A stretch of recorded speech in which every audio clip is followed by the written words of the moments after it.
Hey guys, what's going on? Welcome back to Survivalist Part 3. Before we start the video, I'm going to be answering some questions that you guys have put in the comment sections from Part 1 and Part 2 to help kind of explain a little bit more of the process and also to teach you guys a few things because some people had some questions specifically about cooking chicken. So there was a couple people that were asking me how I cook the chicken because whenever they cook it, they always get poisoned and get sick. Well, the only answer to that is you must not be cooking it enough because you can physically see the chicken change from raw to cooked whenever you're using either the boiling method, the fire method, or the frying pan method. So there's multiple different ways of cooking chicken. I'm using a propane can that's on a gas stove that's inside of a cooking pot that has a little bit of water in it. I add the chicken and I leave it on there and I periodically check the chicken. As you can see here, I'm pulling it off the gas stove to see if it's cooked or not. As soon as the chicken is cooked, you want to pull that out of the cooking pan or off your stick or however you're cooking it, throw it into your inventory because if you leave it on the stove, whenever it's still on, you have a chance of burning the chicken. And once the chicken is burnt, you will get poisoned. You will actually get sick and there's a chance that you'll die. So you don't cook it enough, it's still going to be raw chicken and you're going to get sick, or if you overcook it, then you're going to get sick as well. So you kind of need to hit that sweet spot, and just right there I pulled out the chicken, turned off the stove, and we are ready to eat. As you can see, the chicken is noticeably cooked. It's got some spices on it, it's a little bit darker, so you can tell whether or not the chicken is cooked or raw, so make sure that you keep your eyes on that. If you're still having problems, it must be just a random bug that you're experiencing, so I would try again. I know that there's a few bugs still in the game whenever you're cooking chicken on a fireplace with the sharpened stick, so I would be careful of that. Honestly, go for the gas method with a cooking pot or frying pan. It is the best way to cook in DayZ at the moment. Let's also talk about the hunting backpack for a moment. A lot of you guys said that it would be okay if I use the hunting backpack, but I think I'm going to stick to my guns here. There is a leather backpack that you can craft once we find a barrel that is I believe it's a 25 or 28 slot backpack. Correct me if I'm wrong in the comment section below. I can't quite remember, but it is probably the best backpack that I'm going to be able to acquire. That and the boar backpack, which is a 25 slot bag, but the boars are a little bit harder to find. I don't even know if they're spawning right now, but we're going to definitely try to find one. So I will still right now as of this moment not be going for the hunting backpack, but it's awesome that you guys are sort of open to allowing me to use more items that are sort of around the hunting playstyle, but not so much the primitive playstyle. It's going to be a bit of a balance. I do want to make this a challenge, and I just feel like the hunting backpack is a little bit too powerful, and it kind of defeats the purpose of making a backpack from leather anyways. So I still want that goal on my list to be able to make a leather backpack. So if I was getting that hunting pack, it would completely remove that. So I'm going to be continuing to try to make something improvised rather than a pre-made bag. Now let's also talk about weapons. Over the last two videos, I read a lot of popular comments from people saying that I should be allowed to use a Winchester hunting scope. Just the Winchester. And I kind of understand why people would want that because I can move into more of like a ghillie survivalist sniper sort of role rather than a primitive technology sort of hunter role. But I just want to remind you guys that this series isn't really supposed to be about PvP. If this was, I would definitely be open to using the hunting scope Winchester, but for now, I'm pretty comfortable with using the bow and the crossbow. It is a nice challenge, and it is a unique way of playing the game, and I think it's going to just make hunting animals and just surviving a little bit more difficult by limiting myself to those two items. So maybe down the road, I will consider using like a shotgun or a 308 rifle, but for now, we're going to be sticking to the bow and the crossbow. Alright, now with that all out of the way, let's talk about today's objectives. We're going to be trying to make some bone arrows and collecting more food. As you can see, I've been killing some chickens while I was kind of reviewing some comments. We're going to be going into SeaGrad, which is one of the biggest northern cities in the game, and the reason why I'm going to SeaGrad is to look for a barrel. This is a private hive. It is the only server on its hive, which means that barrels are going to be incredibly rare. It is going to be a very big quest for me to try to find a barrel on this server. So I'm going to be starting off by going to some areas that are not explored as often.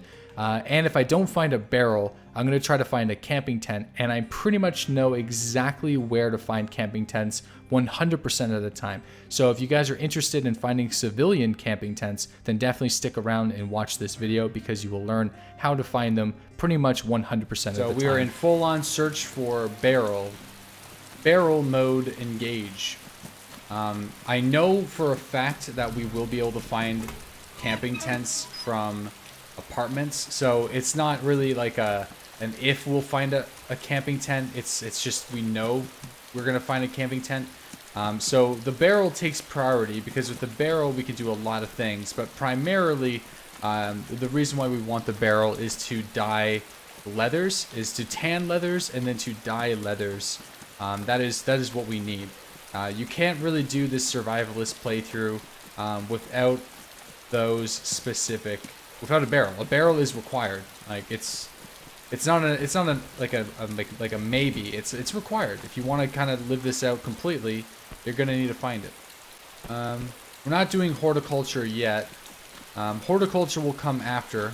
We'll also need a PET bottle for horticulture, but I guess we could use our cooking pot as well to water the plants.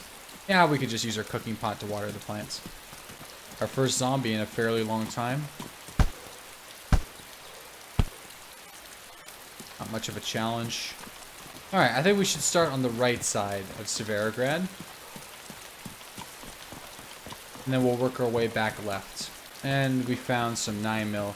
It might actually be a good idea for us, you know, if we do sense any danger, if we hear any gunshots, I might just beeline it and get that tent set up, so then if we die, either through a fluke, a bug, or a player, then we can come back, and not everything is for nothing, and all this work that we put in will actually have some meaning to it. There's a machete there, but you know, we don't need a machete whenever we have a stone knife, so. There probably will be a player in this town. I mean, it is a full server. I'm going to assume that if someone is playing up in SeaGrad, they're probably going to be willing to discuss and engage in a conversation. Because like, you may forget, like, this is all happening on a server with people on it, full server. And there's a just when I mentioned that, there is a backpack. Backpack is sort of a sign that someone's been killed. Black cargo pants. Not gonna take those. I'll wait until we find our spring hunting pants. Not even really looking for them right now. Some food and some 9mm.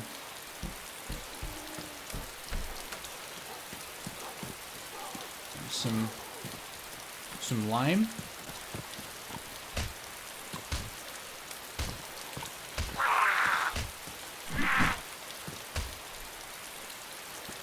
Man, the zombies really don't stand a chance against the sharpened stick.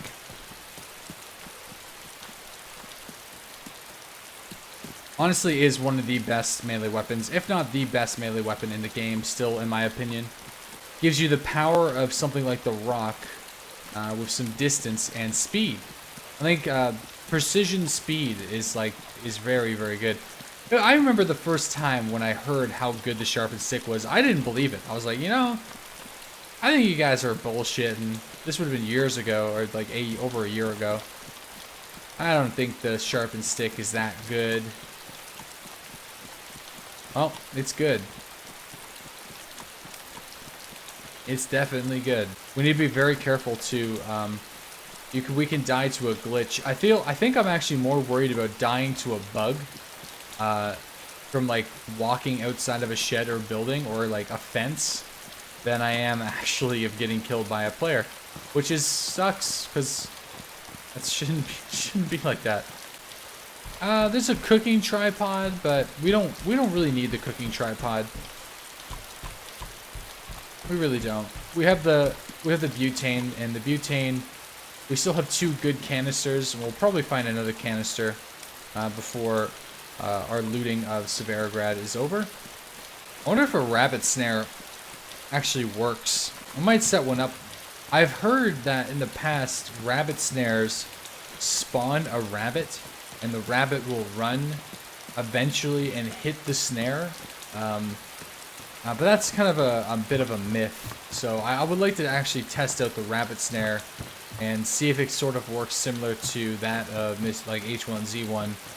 But H1Z1's was really stupid because you could just put a bunch of rabbit traps inside of your base and it would just spawn food.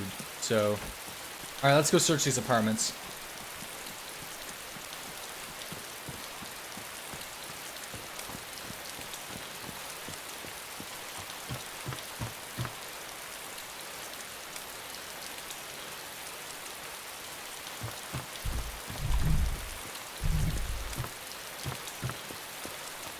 Whoa, Mosin as well. There's actually loot in here. Alright, I think we might just go pitch this tent. Then that way I will feel a little bit safer. And we can actually start to stockpile some supplies.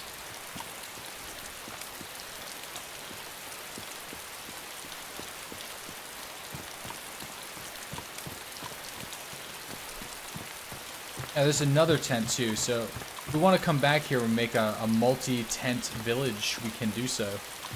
Just regular civilian tents are not nearly as good as military tents. So the ultimate goal down the road is we will have to go and search for a military tent inside of military camps, which would be very interesting to do with only a bow, so we can do that eventually down the road. Another one. Loads of civilian tents. As you can see, civilian tents are very common in apartments. I think it'd be a safe bet for us to go and do that now. And then that way, like I said, if we do run into enemy players, I won't feel so terrible. Water purification tablets, should hold on to those. Let's head back up to our base and let's go put this tent down. I might actually, well, I mean, we know that tents are going to be there all over the place. We can come back afterwards and search the rest of SeaGrad. And we can actually store some food and some supplies, and we can actually do another loot run for things that actually make sense for us.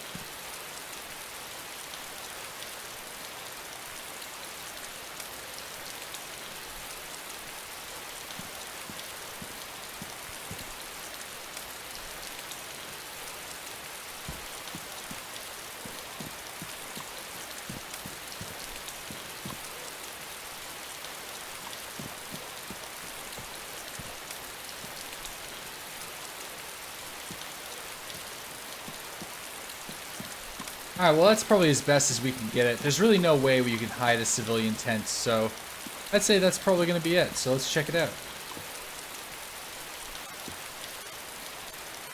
Sure, we can even cook inside. We can even cook our food inside. So that's pretty cozy. Let's actually do that.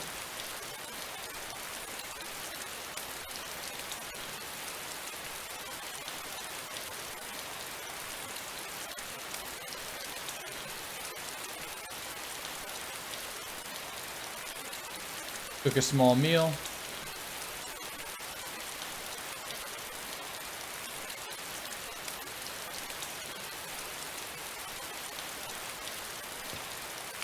We'll turn that on. Then we can add, just add some stuff.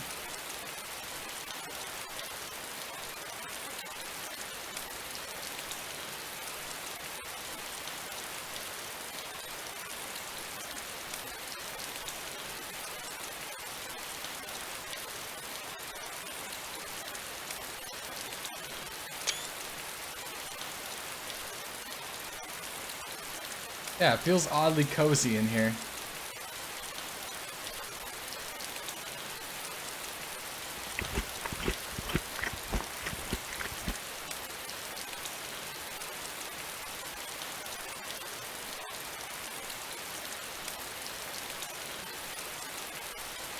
Alright, so we have our basics down. I mean, we don't have a whole lot that's in there, but it's a nice little start. Like some of the stuff, like the extra backpack, the leather sewing kit. I don't know. There's really not much in there, but at least it's a foundation. You know, at least we have it set up. It makes me feel a little bit more comfortable that we have it set up. We can put our cooking pot and cooking gear in here when we're looting SeaGrad and the places that are nearby. So we don't lose the propane burner if we do get killed. It's kind of cool how like the tent is smoking because it's got the hot cooking pot in it. That's kind of funny. All right, let's go. Whoa. Is there a dead body over there? Maybe there's a dead body.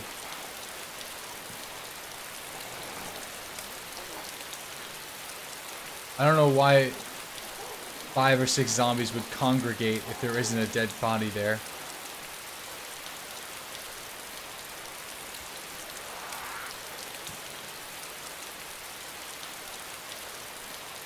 Huh. Something's going on here. They're forming some really strange conga line.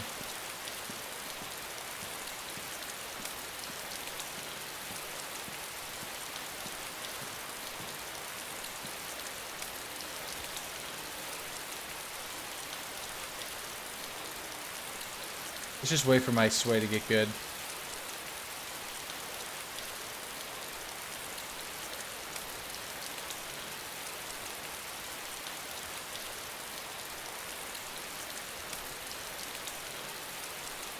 Right, right, left, right, right, left. Okay. I don't really want to load it up with a good arrow. These are my good arrows. I'm going to eject. I want to use the sharpened sticks.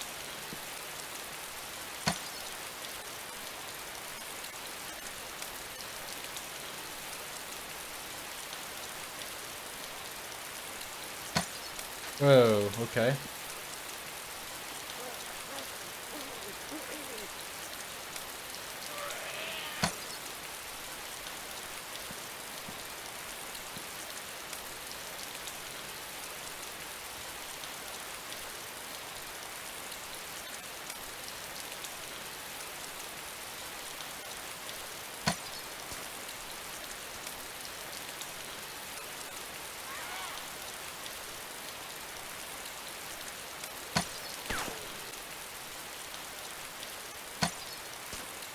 Ooh, hit him right in the upper chest.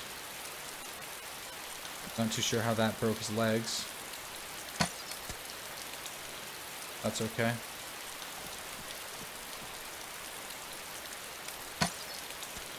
Ooh, there we go. Not bad. I think if I practice a little bit more, I mean the only thing about the sharpened sticks is they have no fletching, so they're not going to go very far. You know, compared to actual arrows, they do actually go quite far. I spent some time in SeaGrad practicing using the sharpened sticks, but like I said there, I don't know if I properly communicated what I was trying to say. The sharpened sticks basically have no range compared to improvised arrows and bone arrows. Bone arrows can actually go a very long way and are very accurate up to like 50 meters away. So using the sharpened sticks aren't a really good representation on how accurate you're going to be with real arrows in a real PvP situation. So just make sure that you understand that the arrow with the improvised without the fletching is going to be dropping significantly faster than you would if you were using the improvised arrows or bone arrows or even composite arrows. So anyways guys, that's pretty much it for today. This was all I recorded up to this point, so I'm going to be getting back into the world, trying to survive, and I'll have a couple more episodes for you guys in a couple days. So if you enjoyed yourself and you want more, definitely let me know what you think in the comment section below. Give this video a like if you want me to continue the series, and I will see you guys during the daily live streams at 8:30 a.m. Eastern Standard Time on Twitch.